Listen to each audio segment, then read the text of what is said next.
Right. Hello, everyone, and good evening. Welcome to our NCHE webinar. We are really pleased tonight to welcome Chad Montrie, who will be talking about racial exclusion in the Midwest.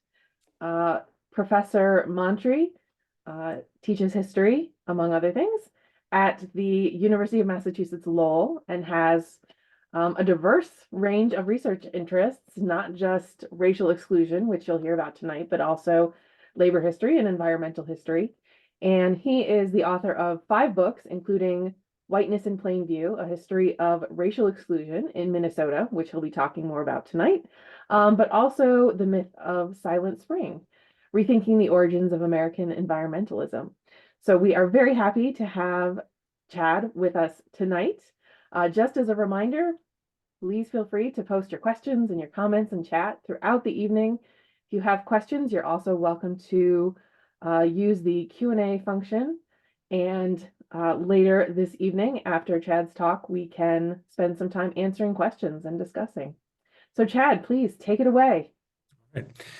Thank you, Kathleen and Rob as well, for inviting me to be part of your EPIC programming.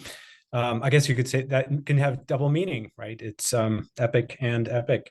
I am looking forward to sort of trying to bring a few things to your conversation this evening. The thing that you've been, I guess, sort of evolving over the last couple of years, see where that lands, and hopefully, I'll watch the clock. If I have to, I will shorten some of the things I had planned to say so that we can have time for you to make comments or to ask questions, and hopefully this will generate some of that. I'm going to try to now shift over to a slide deck, and this is something that I shared with Kathleen already.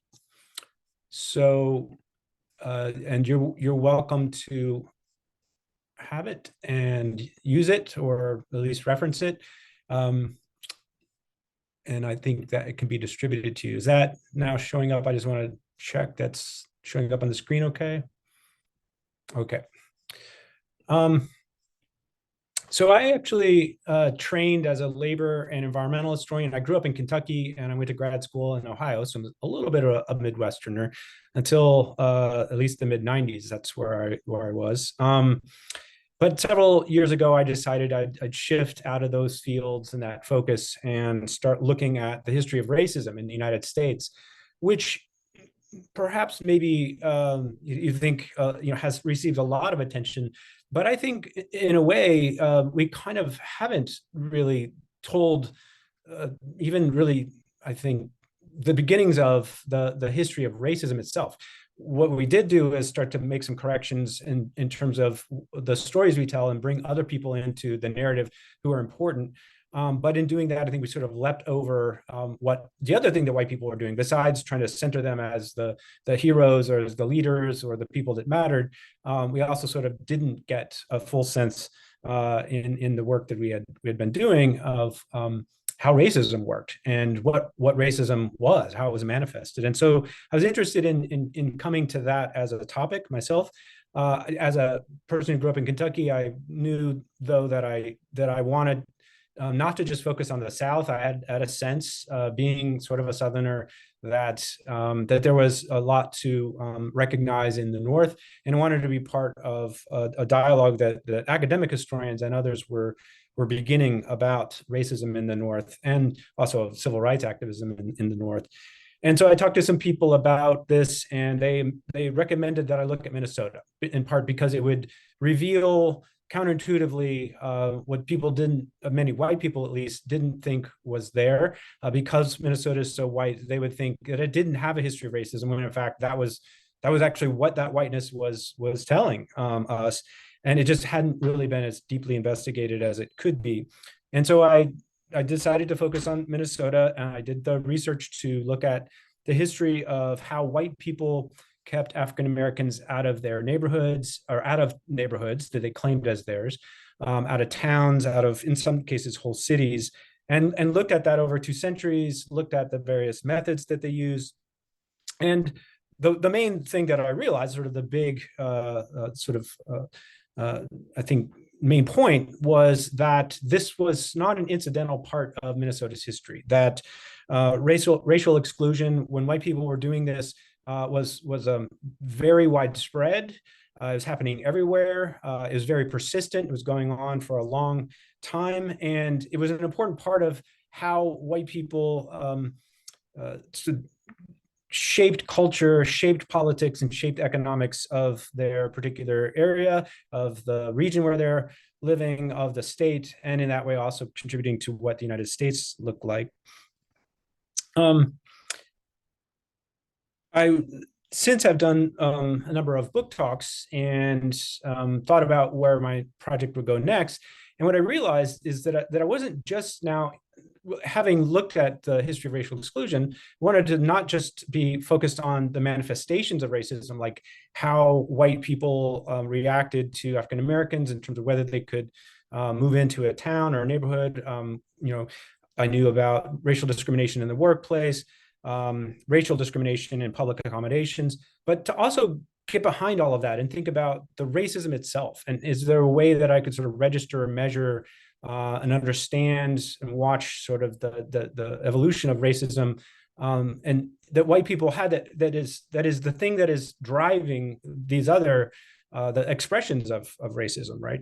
And I realized from doing the research I'd done that one of the ways that you could see this is through the performance of blackface minstrel shows. Blackface minstrel shows are very popular in the United States in the 19th century, as well as into the 20th century. But they're not just things happening in the South, which sometimes maybe some white people might think that they're identified with that region. But in fact, they're quite popular, maybe even more popular in the North, including in Minnesota. And so what I'm trying to do now is think about how blackface minstrel shows just to tell the history of blackface minstrel shows, and then to think about how those shows and that culture, the history of racist caricature is wrapped up and interlinked with other kinds of racism.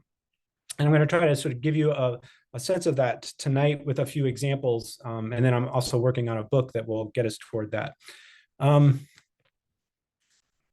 Do want to say, though, to start, that because this is my focus, the presentation I'm going to be doing tonight, the book that I'm writing, necessarily uses and incorporates racist language and racist imagery. This is with a purpose, a serious purpose, which is to, as I said, recover and interpret the history of racism in the United States, but it will very likely make you uncomfortable. It may make some of you so uncomfortable that you don't want to be participants in the session. And I would find that I would understand that certainly. Maybe you just need to take a break, but if that's the case, please don't hesitate to do so. And if you'd like, we can also talk about some of this at the end in terms of how you investigate and stay engaged with something that is so horrific and that has caused so much pain and suffering and trauma that is lasting.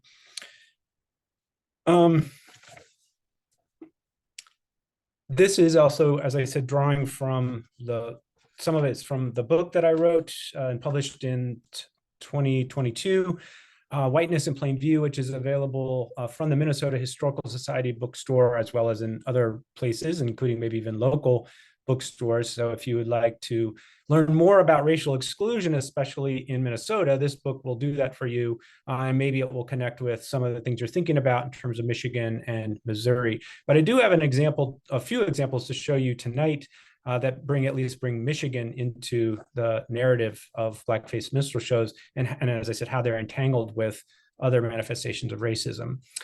This is a picture of a minstrel show, and it is one of the things that surprised me when I was doing my research for Whiteness in Plain View. I was in Edina, which is a suburb of Minneapolis to the west of the city, and I had ordered some things for the archivist to show me to bring to the table. And she came out one time with a brown envelope and said, "I think you also want to see these." And there was nothing written on the envelope. There's no catalog number. It's just a thing that they had. And as it turns out, it was a picture. It was 4 glossy black and white pictures, 8 by 12, 8 by 10, of a minstrel show performed in Edina sometime in the mid 1950s. And that made me think, but it didn't make me change what I was trying to do in terms of telling the history of racial exclusion. I just sort of thought about it as part of the history of the town.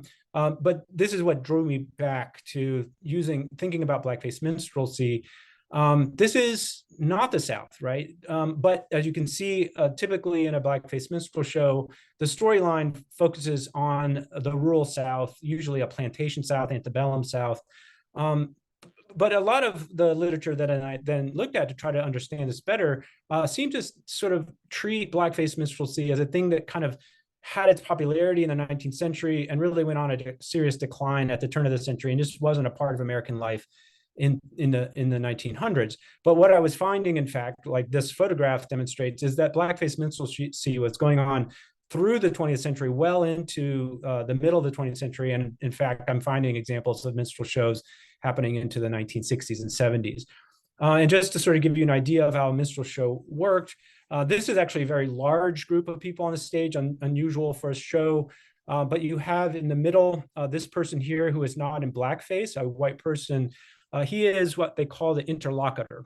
And he will usually engage with several other people on stage, usually 2 or 4 men who they call N-men, who are in blackface and who are attired in some kind of ridiculous racist kind of costuming. And so this is a typical version of that, where you have a red bow tie and the pants and the hat, white gloves also. And then of course, this person is in blackface. This is a white person.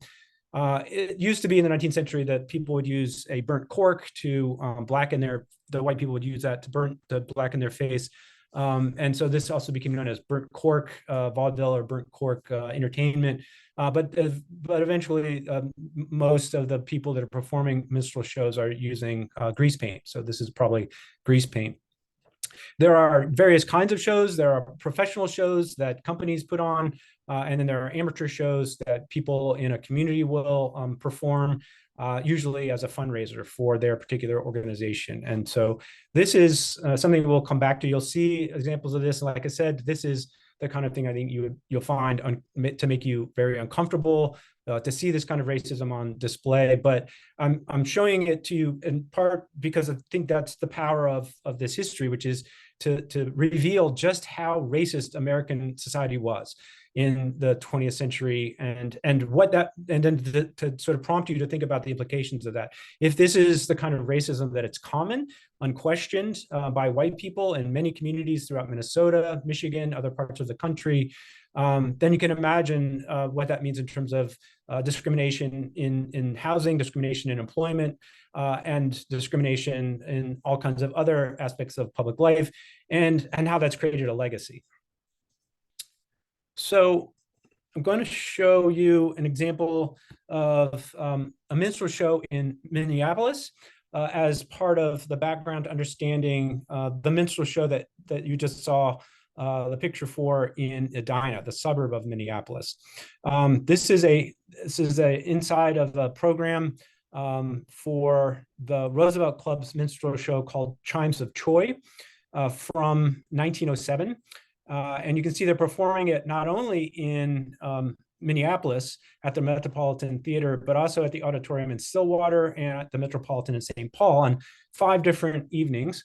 And even though this is titled The Chimes of Troy, it is not yellowface, which is another version of racist caricature that gets put on stage.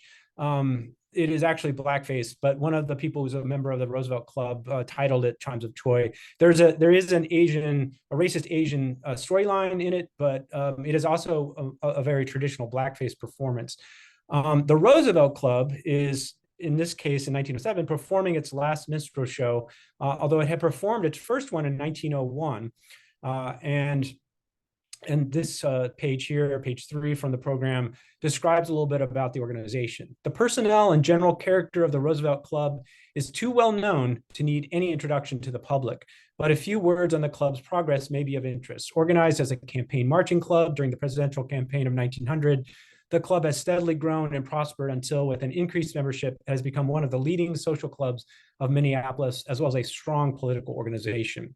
In fact, these are the leading Republicans in the Republican Party of Minneapolis, and there's another club in St. Paul, the Roosevelt Club in St. Paul, and they're the leaders in politics. They are the leaders in business. They are the leaders in finance. So if we look at the membership list, you will find people that the highest regard in society for the role that they're playing. Otherwise, who are finding it entertaining to participate in racist caricature. These are three people that actually participated in many minstrel shows around Minneapolis. Their last names Paris, Hawkins, and Wells, and you can see them here in blackface. And you can see also an ad for the Struck Company Tailoring Town, and the rest of this program, which is hundreds of pages, it's actually about 150 pages long, is mostly advertisements of local businesses who want to have their business profiled prominently in the program for a blackface minstrel show. And one of the companies that took out a full page ad is the Thorpe Brothers, and you'll see them play an important role in the history of Edina, the suburb outside of Minneapolis. It says realty in all its branches, loans and rentals, Thorpe Brothers, second floor of the Andrus building. We are agents for the following properties. Most of those are in Minneapolis at this point in 1907. A large list of residence and business property for sale. Our spring catalog of homes is now ready for distribution. Lots in all sections of the city on reasonable terms. They have money to loan, and they also do renting. What they start to really do in sort of as much more of their business over the course of the next decade and a half and into the 1920s is to shift toward developing subdivisions in the suburbs as rail lines are extended out from Minneapolis and St. Paul. The areas around the two Twin Cities can be developed into housing, and so those what are at that point usually farming villages become very exclusive and usually all white suburbs.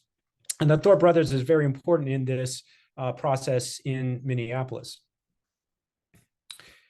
And this is a map of Edina, the village that is a farming village in the 1800s.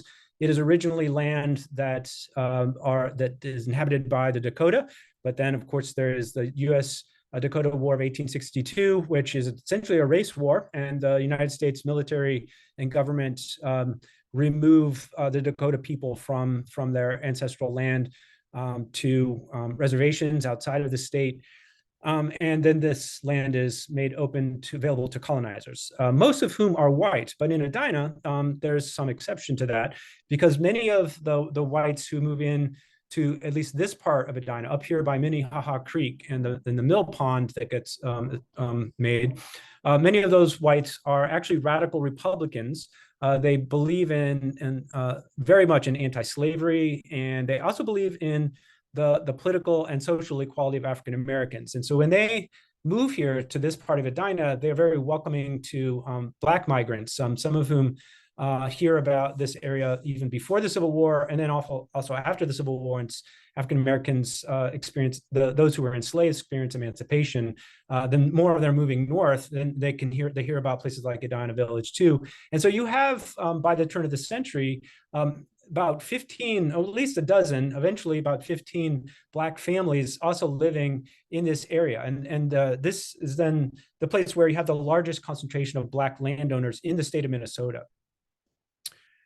And you can see that this is a sixth grade class of the school of one of the schools in Edina in 1920. And in just this class, two of the Black families, two of the children of the Black families are here in this picture. But this will be, for a while, the last time that you see Black kids in a school picture in Edina, because what happens is that farmers in the Edina village start selling their land to the Thorpe brothers. Many of the farmers, especially around the Minnehaha Creek area where the radical Republican anti-slavery whites lived, where the Black families lived, they start selling their land, and the Thorpe brothers buy it, and they start developing it into what they call the country club district, which they want to be a very exclusive area for wealthy people, and they put a lot of covenants on the properties so that it's maintained in a certain way, but also including covenants that prohibit anyone who buys this property from selling it to somebody who is African American or is Jewish or who is Chinese. And this is a racial covenant that is for one of the houses in the area. This is made in agreement with the Thorpe brothers. And you can see I've actually cut out a page that's further in the document below that is down here. It says number 8. No lot shall ever be sold, conveyed, leased, or rented to any person other than of the white or Caucasian race, nor shall any lot ever be used or occupied by any person other than the white or Caucasian race, except such as may be serving as domestics for the owner or tenant of said lot, while said owner or tenant is residing thereon. The Thorpe brothers had also said very clearly at one point in the 1920s, I found a newspaper article about this, saying that they also will not allow Jews into the area. But in fact, what happened in 1919 is the state of Minnesota removed Jews from covenant language. They said that that was not permissible anymore legally. And so, yeah, actually sees many white Jews moving out of Minneapolis into the suburbs too, not necessarily to places like Edina. Of course, when these white people move to Edina, they also bring with them their racism, and they, had been immersed in blackface minstrel show culture while they were living in Minneapolis or other parts of the country.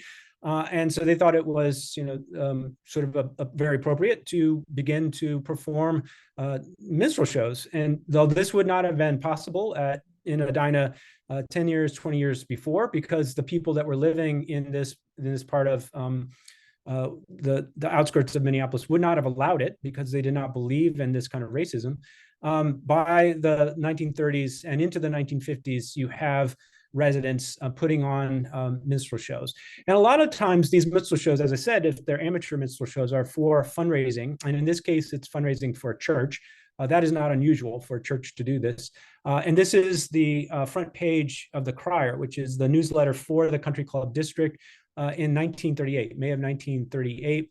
And you can see a story there. It says, Blackface Boys in big smash hit. When the Guild of St. Stephen's Episcopal Church blacked their faces, donned bandanas and patted their figures with pillows, danced and sang and got across their jokes with just the right punch at their minstrel show at the Edina School Auditorium on April 21 and 22, they ran the laugh temperature of their large and appreciative audience almost beyond the breaking point. The show is directed by Mr. and Mrs. A.B. Allen of Casco Avenue, which is in the middle of the Country Club District. I'm just going to go back to this map here to show you what they're talking about is this area right here where the white and black families had lived together, participating in town governments together, participating in running the schools together, in the PTA, doing social things together, picking berries. They started a grange. But now in this area is where the Edina School Auditorium is. It's where the St. Stephen's Episcopal Church is. It's where the Country Club District, the Country Club House is. That is where you have the center, essentially, of blackface culture, blackface caricature, and minstrel shows happening over top this area that was once multiracial and people living together across race lines, and also, of course, land that was taken from Native Americans. Of course, what happens in 1948, as you may know by now, some of the things you've been investigating, is that the United States Supreme Court rules in the case Shelley versus Kramer that racial covenants were no longer enforceable by state courts. And this is the lead case for that, of course, comes out of St. Louis County, Missouri, and there are several other cases that are involved. It doesn't say that racial covenants are unconstitutional themselves or that they're illegal, but when the state courts can no longer enforce them, they really aren't a very useful tool to whites anymore for exclusion. But whites have already had other tools that they were relying on before. They had the use of racial covenants. Even when they were using covenants, they were using other methods. And then once the United States Supreme Court ruled them not enforceable by state courts, they had other things they could do. Also in 1953, the United States Supreme Court ruled in another case, Barrows versus Jackson, that whites couldn't sue one another for bringing African Americans into a neighborhood. Whites claimed that that would lower their property values and that that was a taking of their property, but the courts said that was not going to be a way that they could practice exclusion either. So after 1953, really in the United States, racial covenants aren't that important. They are important initially to sort of establish a pattern of racism and racial exclusion. But if you think about it, most of the suburban development that's happening in this country is happening in the 1950s and 1960s after Shelley versus Kramer. Also in 1953, the state of Minnesota passed a law that said that no new racial covenants could be written into deeds, right? So there should be no racial covenants in a deed after 1953. If there are, that would be a deed that would be questionably legal itself. And this is what you get into the 1950s. This is a picture of that same minstrel show from the first picture that I showed you. These are the kids getting ready for that performance. This is very different from that 6th grade class picture from 1920 from Edina. This is not the same Edina, right? In the mid 1950s, these are white kids whose white parents feel very comfortable putting them in blackface, putting them on stage and having a good time. They're not questioning this. They don't look worried. Their parents in the other pictures aren't worried. This is racism that is not coming with any consequences, other than it being something that they use to define and affirm and continue to sustain exclusion in the place of the metropolitan Minneapolis that they live. This is, if you think about it, this is also a tool for racial exclusion. There's other ways that whites can police the neighborhood's exclusion, but making such a hostile racist culture is also a tool in its own right. However, in 1959, a Black family, Marion and Mary Taylor, who were living in Minneapolis, they were living in an area of Minneapolis where there was a highway construction project going through a Black neighborhood, and they needed to find a new place to live. So they found one of the few empty lots in Edina, in a part of Edina called Morningside, and they bought the lot and they began to build a house there. And some of the whites, half of the whites in Edina, opposed them and tried to stop them. They didn't say it was because they didn't want a Black family there. They said it was because the property needed to be held for drainage purposes. And they went before the town village to try to keep the property from being built on.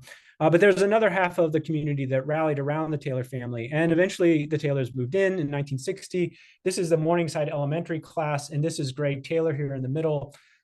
He is the only African-American in the school. And by the time he goes to high school, he's at Edina East High School. This is 1972. This is his senior year. He's still the only African-American kid in the high school, right? So even though the Taylors move in, that doesn't lead to a significant amount of racial integration. And in fact, Greg Taylor goes to Tuskegee to college. His parents actually move out of Edina in the middle of the 1970s. And another family moves in that is a white man and a Black woman and her two Black children. And then they're the only other Black residents living in Edina really until the 1980s, right? So Edina also is not exceptional. This is just a very typical story. And in fact, what makes it exceptional is that it starts out as being such a place of racial integration, and that it ends up being much like all the other white suburbs of the Twin Cities.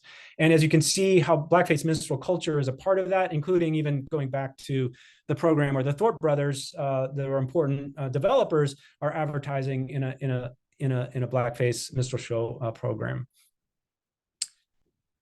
Now I want to look a little bit at St. Paul, the other of the cities of the Twin Cities. This is a program from 1910 for a minstrel show. And again, I'm just showing you a couple of examples of minstrel shows.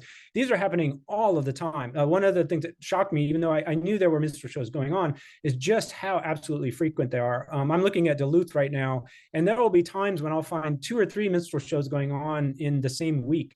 Both amateur and professional shows. A lot of people are getting involved in putting them on, performing them, attending them, thinking about them, talking about them, reading about them. And then, of course, when radio and movies, film becomes more common, people are actually hearing a version of a blackface minstrel show on the radio with the programs that they know will have blackface minstrel stories, and they're watching minstrel show films like Al Jolson's My Mammy, or they're watching shows like Amos and Andy, which are tapping into blackface culture. So this is a show from the 1910. As you can see, the sponsor in this case is the American Institute of Banking, the St. Paul chapter, and they call the show Bankers in Burnt Cork. This is their first minstrel production, the evening of May 10th, 1910, at the auditorium. As you can imagine, these are the leading figures, white people in finance in St. Paul, and there'll also be many people who are part of business and political community involved, as well as attending. And that is the culture that they have in them, that they bring with them to their jobs, right? And when they go to the bank, when they go to the mayor's office, when they sit on city council, when they go to their social clubs.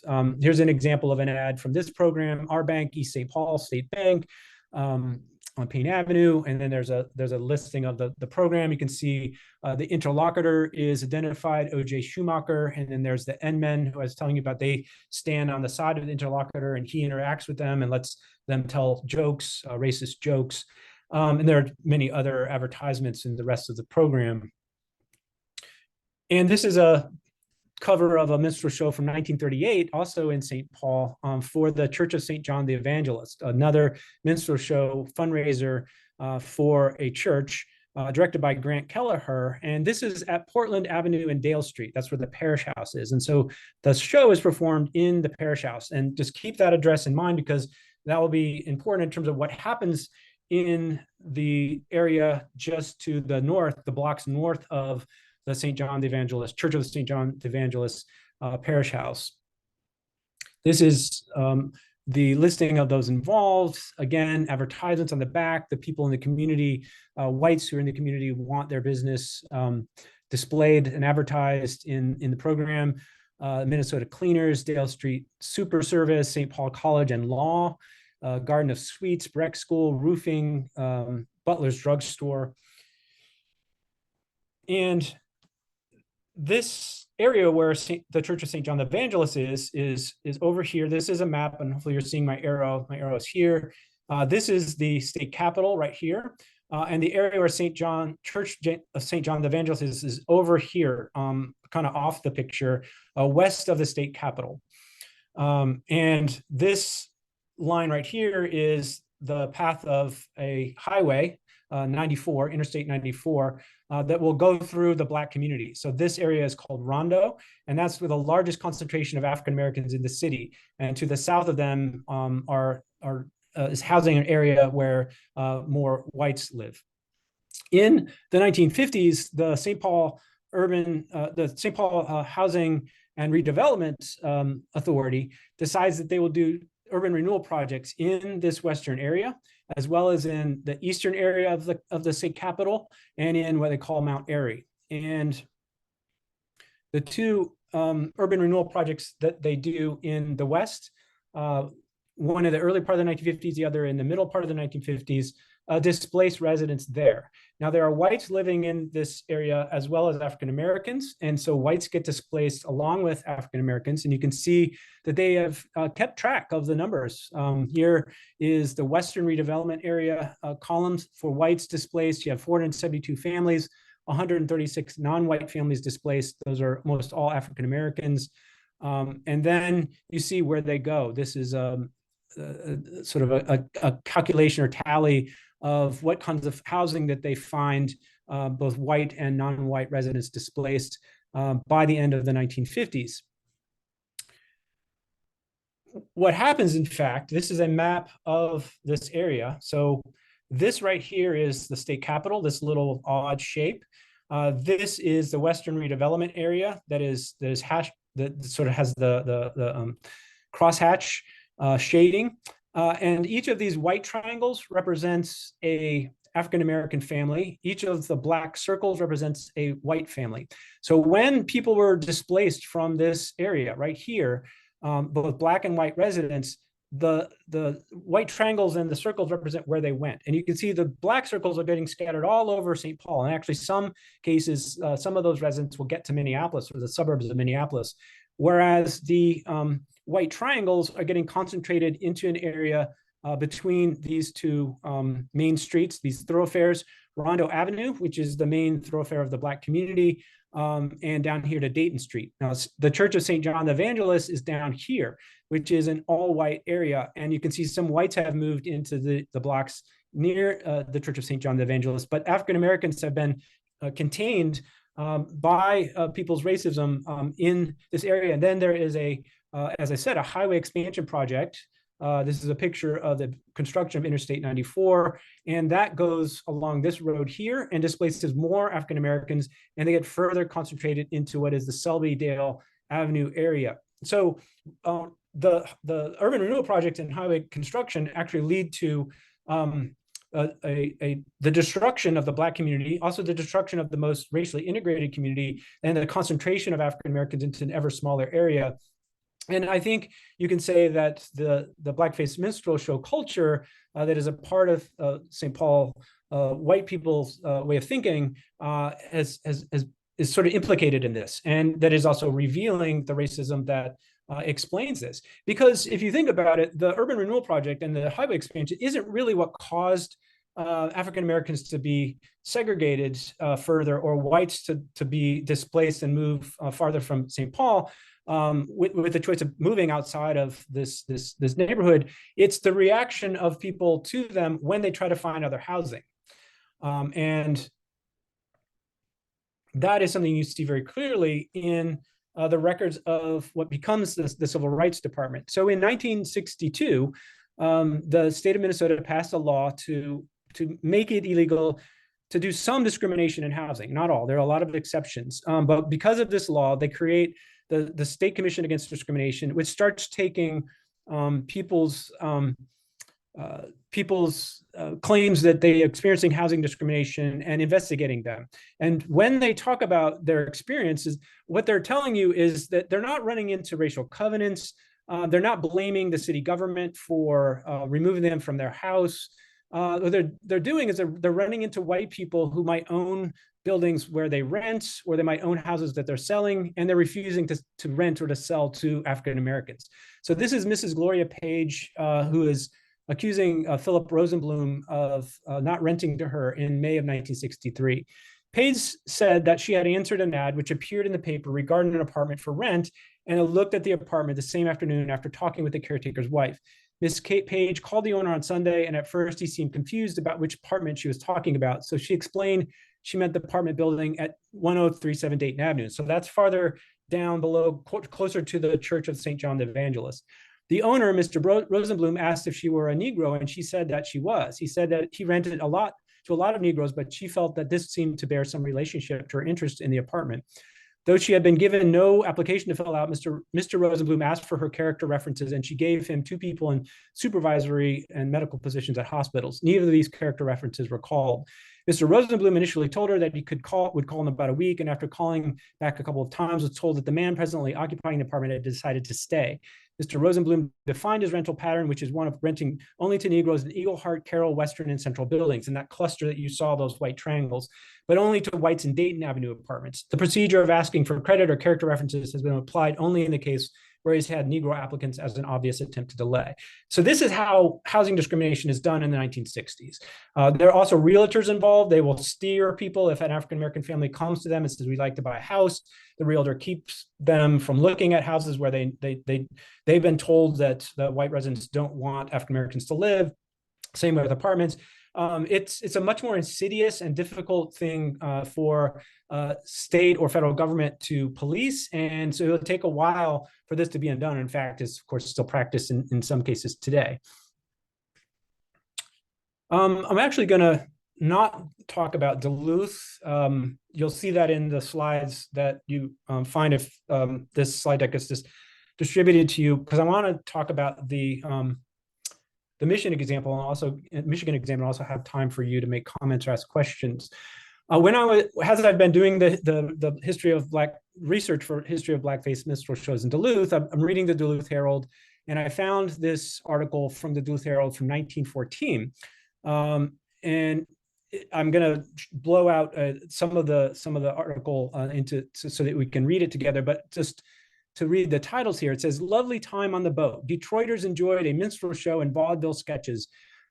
Huge passenger steamer, City of Detroit 3 coming through canal piers with Detroit men aboard." So a bunch of prominent Detroit men and some others who are not from Detroit got on this boat. It's like going to be for a party, although they're also talking about a lot of things. They're also, of course, doing social networking.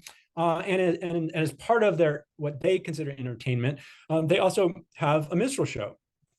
So just read part of the beginning of the article here. "Seldom has an excursion crowd been better entertained by a more distinguished group of performers than was the party of the Detroit Board of Commerce, who came to Duluth this morning as guests of the Zenith City. From the time the famous sidewheeler, the Detroit 3, left Detroit Thursday morning until 9 a.m. today, when she arrived, there was not a dull moment. There were speeches, vaudeville, and minstrel shows, music by a brass band, and everybody was in the best of spirits. The party was composed of the best of Detroit's business and professional men. Among these were Nelson O'Shaughnessy, President Wilson's charge d'affaires in Mexico City, Macklin Arbuckle, the famous actor of the Roundup. He's actually a well-known minstrel show performer. Job Hedges, New York, who is expected to be a candidate for the governorship of the Empire State and a noted speaker and wit. Grant Fellows, Attorney General for the state of Michigan. Charles B. Warren, Republican National Committeeman for the Michigan and President of the Board of Commerce. L.T. Hemmons, Chairman of the State Railway Commission. Oscar B. Marks, Mayor of Detroit. Eddie Guest, feature writer for the Detroit Free Press, and about 30 members of the International Realty Associates. So that's who's on board this ship, who is having a good time watching this minstrel show. It says entertainment had to be provided, and a program that would have done credit to any body of people in the country was provided. If you skip down here to this part of the article, a vaudeville sketch was improvised entitled "The Curse of a Broken Crankshaft," a joyride and 2 punctures and a blowout. The various characters represented Detroit automobile millmen. These parts were played by Charles E. Bennett, Charles M. Steele, Richard Brand, Sidney Small, George Wallace, and so on. And above that, Hedges and Arbuckle, the actor, are great friends and spent their spare time kidding each other. Arbuckle has just been on the All-Star Gamble with the Lambs Club and had a million jokes to unload. There he dispensed upon all occasions. In order that Hedges and Arbuckle might be cast professionally, a minstrel show was improvised and they appeared as end men. So what that means, because they're just saying that they were end men, that they put on blackface, they probably put on some grease paint, and they performed, they told the jokes that an end man would do without a white interlocutor interacting with them. They just told the regular racist jokes of a minstrel show, and entertained all of these prominent people from Detroit. And that explains why Detroit is the racist place that it is in the early 20th century, even into the 1920s. And one example of that racism is what happened at this house here. This is the Dr. Ossian Sweet house. And this is the historic marker in front of the house. I think those of you in Michigan are gonna visit this summer. African-American physician Ossian Sweet and his wife Gladys purchased the house in May 1925. When the Sweets moved into their home on September 8th, white residents who objected to blacks moving into the neighborhood formed a crowd on the street. The next day, hundreds of people converged on the corner of Charlevoix and, do you say it the French way? You can tell me later. Garland Streets, intent on driving the Sweets from their home. The mob threw rocks and bricks at the house while the Sweets and 9 others took refuge inside. In the evening, shots rang out and a white man was killed. The police charged the people inside the Sweet house with murder. The National Association for the Advancement of Colored People hired attorney Clarence Darrow, who argued that people, regardless of their race, have a right to protect their homes. Violence is also a not uncommon tool. It's not the most common tool, but whites use it in different places at different times as part of accomplishing racial exclusion. That's what they're trying to do here with the Sweet family. And this is from the Homeowners Loan Corporation map that was done in the 1930s. Another thing that you may have come across already, and that you at least will probably be spending some time with. This is the one for Detroit. There are others in other parts of the city. And it shows the area where the Sweets were, which is right over here. They were trying to move into this area. They did move into this area. And then this is East Point, Grosse Pointe over here, right? And this is Belle Isle and Detroit downtown. And the way these maps work, if you haven't seen them before, this is the origins of redlining, or what people call redlining. The different people were involved in making these maps, so it's not always the same kind of people. But this one, it's made in Detroit. It's done with the oversight of the Board of Commerce, and it uses the coloring system with 4 colors, with dark blue and green and yellow and red, right? And so the first grade, the area that they consider to be the most marketable, to have the most value, to be the most appealing, is in green. Next is the second grade or blue areas, and then yellow areas, and then pink areas. And most oftentimes, the African American areas are graded as 4th grade or pink, or they're sometimes in yellow. Immigrants, working class people also find themselves in pink or red and yellow areas, whereas white wealthy people are more often in areas already that are green or blue, and those areas will be maintained as rich and white over the course of the 20th century. And one of the areas is this area, East Point, Grosse Pointe, and not surprisingly, that's also where you see some of the minstrel shows going on. This is for the Monitor Leader, March 1945, at the very, end of the World War II, right? A war for democracy, a war that African Americans rallied around under the slogan of the double V, victory for democracy, abroad as well as at home. But yet there are minstrel shows going on throughout the war, including in Michigan. And of course, there is the race riot of 1943, in the summer of 1943. This says, minstrel show is certain to prove a hit. East Detroit, the 1945 Kiwanis Minstrel Show, to be presented April 6th and 7th at East Detroit High School today, gave every indication of scoring and overwhelming success. All club members attended Sunday night's rehearsals, and from their own reactions, they can testify that the gags and stunts included in the program will literally roll them in the aisles.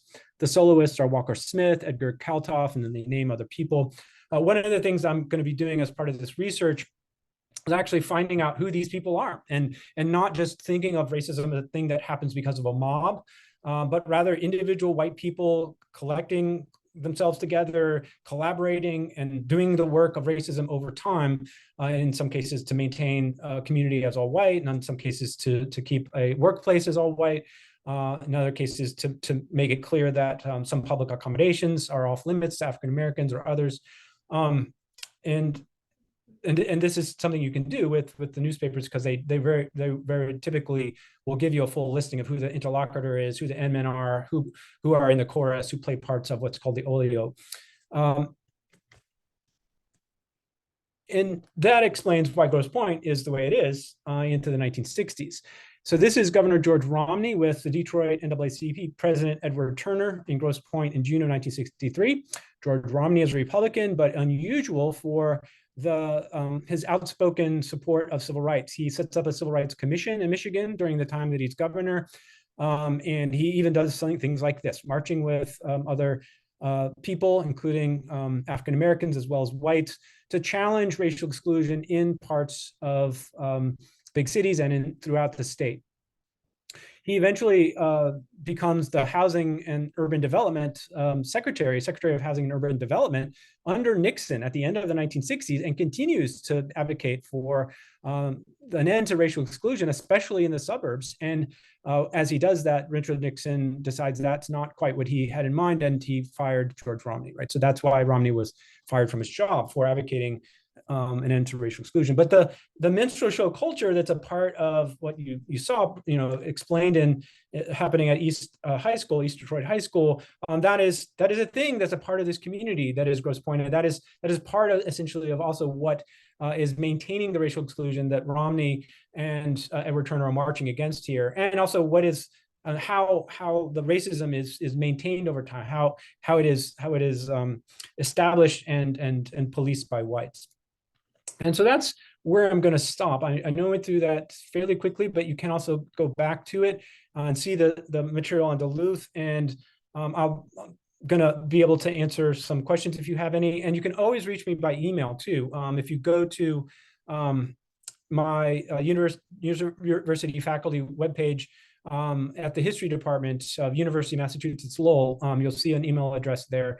I'll be happy to talk about any of this with you. If you want to talk about how to incorporate this into the classroom, if you want to discuss any aspect or dimension of it, whatever it might be, offer some criticism, I'd certainly like to have that conversation. But let me stop there and And then I guess, I don't know if there were things that were happening in the chat, if you want to start with those, or people just sort of speak out.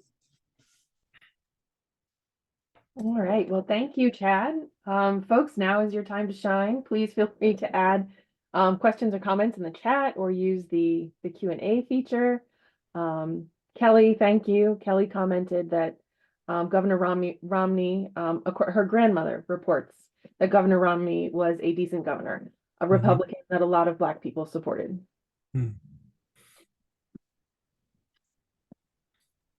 And then Jennifer asks, when you said Romney was fired, was that when he was under Nixon? Yes, yes. I'm not quite sure what Nixon was thinking was going to happen, because I mean, Romney hadn't been like hiding this. Like, it was he was clearly going to bring this to his housing policy. And in fact, when he was booted out, that's really the end for a while of anyone advocating that the suburbs be integrated, right? And that's an unusual position, even for many white civil rights activists, to say that the problem is actually the suburbs, and the whites in the suburbs who are blocking integration, and also to focus on housing, right? Because of course schools have become such an important sort of focus of civil rights activism. And those suburbs, of course, can maintain. That's part of why I got into this originally. They are. It isn't just that white people live in a neighborhood that is all white. That's a thing that they value, but those suburbs also give them wealth, right? So they might already have some wealth when they can buy a house, and African Americans are blocked from that home ownership. Those white families are building up home equity that Blacks are denied, and that wealth, it's then passed down generationally, and that explains a great deal of the racial wealth gap today. I had one question. In your research, have you found considerable organizations in opposition to these practices? So for instance, Gloria Page, when her case came up, in the 60s, there were a lot of people that were deliberately testing housing patterns to bring suit. Or were there challenges to the representations? So are there Black organizations like the NAACP or liberal, biracial organizations that are seeking to do the same?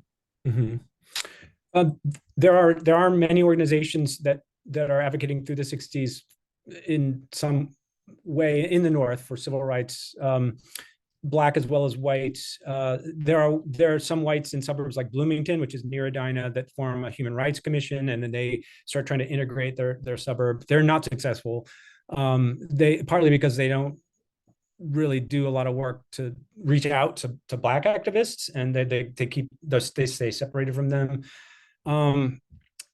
There are whites who don't want the housing law to be passed in 1961 that goes into effect in 62, and they fight it as much as they can, and they continue to fight it all through the 60s. So they'll do everything like they try to underfund the State Commission Against Discrimination. They raise questions about whether these people are communists, and then they also just don't give the commission very much power. So they even when they find that there was a violation, they can't really enforce it. And in fact, most of the housing that's covered is not covered. So conventional housing that's financed with conventional financing is not covered by the law in 1961. So it's not until 68 that there's really any protection against that. So, and there are civil rights groups also protesting against blackface minstrel shows. So this is the 60s is the beginning of the end really of minstrel shows. And so you can find in Black newspapers like the Spokesman or the Twin City Herald, which are the Black newspapers, the St. Paul Recorder, they're now saying very explicitly, this is ridiculous. We're going to end this. We're protesting this. And they're doing it at the national level too. So in 1948, for instance, NBC was going to run a program on television that was essentially a blackface minstrel show. The NAACP protested, and then NBC canceled the show. So like it is beginning to work, but there's still, the thing is, I think what's uncomfortable, even like, I mean, there's a lot about this that makes me uncomfortable, and it's very difficult to do this research, but I see blackface minstrel show culture around me all the time now. Like, I think the 21st century, I think American culture is infused with it. We haven't really, it never really completely disappeared. And and I don't think everybody sees it, right? Many white people at least don't see it, and so there's a real disconnect. Right. Heather asks, since you've looked at housing discrimination as well as environmental issues, have you explored environmental racism at all in your work?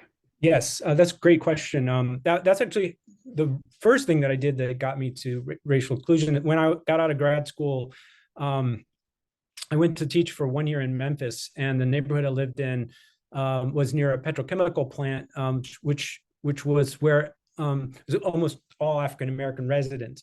And I wanted to study how racial segregation was interlayered with people's exposure to environmental hazards. What I found is that actually that neighborhood, when the petrochemical plant was originally built, it was a white neighborhood, and white people moved away from the plant, and then African Americans could move in. They weren't blocked by whites. So it wasn't as simple as trying to cite a polluter in the middle of disempowered African Americans, but rather the way that housing played out with the evolution of segregation in Memphis.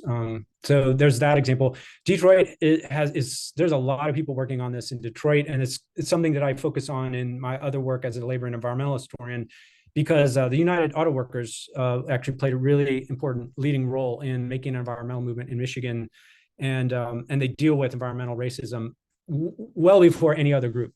They're talking about environmental racism and environmental injustice in the 1970s. They actually coined the phrase, the United Auto Workers do. All right. So I have two kind of related questions and comments for you about entertainment. So Bill asks, did these minstrel shows lead to the caricatures and depictions of African Americans in Disney movies? And then kind of along with that, Kelly makes the observation that much of reality TV today is blackface minstrel shows. So your thoughts? Yes. Well, that to the last point, yes, that's kind of what I mean too. Like if I watch a stand-up comedy act or watch some TV show, like I'm seeing remnants of blackface minstrel culture. There also are other versions of it. Like I said, there's yellowface, there's redface, there's white people like do racist caricatures of East Asian people and Native Americans. And they do what they call dialect shows. Like, so they'll like make fun of Swedish, like they'll do a Swedish interpretation. They'll dress somebody up with like red wig. I don't think of Swedish people having red hair, but they often will use a red wig, and then they do like a Swedish dialect. And then that usually gets incorporated into a blackface minstrel show. But I still see that. What was the other question? The first question? Whether those minstrel shows contributed to things like Disney. Oh yeah. Oh yes. And in fact, there's a growing literature on this. If you're interested in how blackface minstrel shows that are performed on stage that essentially shape the origins and then the direction of radio, animation, and film. And so even when people stop performing shows as frequently, they're still getting a lot of that from other places, as well as advertising. So only just recently, a couple of years ago, they finally ended the Aunt Jemima pancake mix branding, right? And that person, Aunt Jemima, is a character in a blackface minstrel show. The people that first started Aunt Jemima, the company, at the turn of the century, they saw an Aunt Jemima character in the show in Chicago and decided that would be their brand, and then they continued to use it through the 20th century. They changed the way she looks over a certain period of time, but then the Aunt Jemima itself is a mammy, and a mammy shows up everywhere in Gone with the Wind, which is the most popular movie and wins the Oscars in 1940, I think. That has a prominent role for a mammy figure like Aunt Jemima, right? Which comes off of the minstrel stage. And Bill was mentioning too, he was thinking of the crows in Dumbo. Yeah, so sometimes they're not people, right? But the Jim Crows, is that what they were called? I don't remember. Well, there is a Jim Crow character who's a person though too. So I don't know, but maybe they called them the Jim Crows. But you can see like animals behaving in Looney Tunes, like there's animals' behavior and the way they're talking, even if they're not human beings, like they're tapping into minstrel show culture. All right, so I have another question or comment from Matima, who says that her husband's family talks about the other side of the tracks in St. Paul and the segregation that continues to a degree there. Although there are a number of interracial families and minorities in suburban areas, the underlying racism remains. Did you find evidence of the impact of the past that has made or will make on the future? Evidence, well, I absolutely found evidence of the past shaping the present. Like the segregation that you see in the Twin Cities now, which is actually greater than it like it's as extreme as it ever has been, and one of the most segregated areas in the country.